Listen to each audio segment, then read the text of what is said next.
કેશુદાનભાઈ ચા પીવા આવ્યા છે નહીં તમારા મહેમાન બની. લોકશાહી દેશમાં છે કે હિટલરશાહી છે કઈ ખબર નથી બોલ. નહીં કરવાનું હોય 2-5% રાખવાનું હોય પણ એ રીતે ના રાખવાનું કે ધૂળધાણી બધાની થઈ જાય. બધાની નોકરીઓ જોખમમાં મુકાઈ જશે. કોર્ટ અદાલતમાં શું કહેશો તમે? તમને ખબર છે મારી પાસે કેટલા પુરાવા છે આના? તમારી એકેની નોકરી નહીં રહે આમાં. તમે દુઃખી થાઓ અને એસપી પોતે એસપી ની સામે આમાં કાર્યવાહી થશે. તમે એસપી શ્રીને મેં કાલે ફોન કરેલો અને માત્ર અહીંયા નથી બન્યું, ગુજરાત સૌરાષ્ટ્રના 6 જગ્યા ઉપર બન્યું છે. Same modus operandi. અત્યારે હું 1 વાગે પ્રેસ કોન્ફરન્સ કરીને બધા ખુલાસા કરવાનો છું, પણ તમે હું કામ આમ બધા માટીમાં આવી જાવ છો? બાકીના પોલીસનું તો ગોળી લઈશ.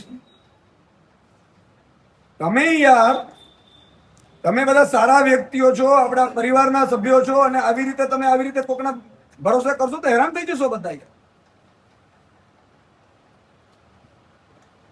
માણસો ઉભા કરો, ફરિયાદ લખાવડાવવા માટે એને કહો, ધમકી મારો, ફરિયાદ લખાવડાવે. અહીંયા ફરિયાદ લખશે કોઈ? અને જે જગ્યાએ ઘટના બની છે ત્યાં ડાયરેક્ટ આ શું આ નામ જો દીપકની ગાડી સામે ડાયરેક્ટ ગાડી ટચ થાય ઓલા 2 લોકોની. 5 દિવસ પહેલા આઈબીએ મને કીધેલું કે સુદાનભાઈ આવું થશે. મેં કીધું શું થાય? અહીં કે ઘાસ કાપવા માટે રાજનીતિ મળતી એ વખત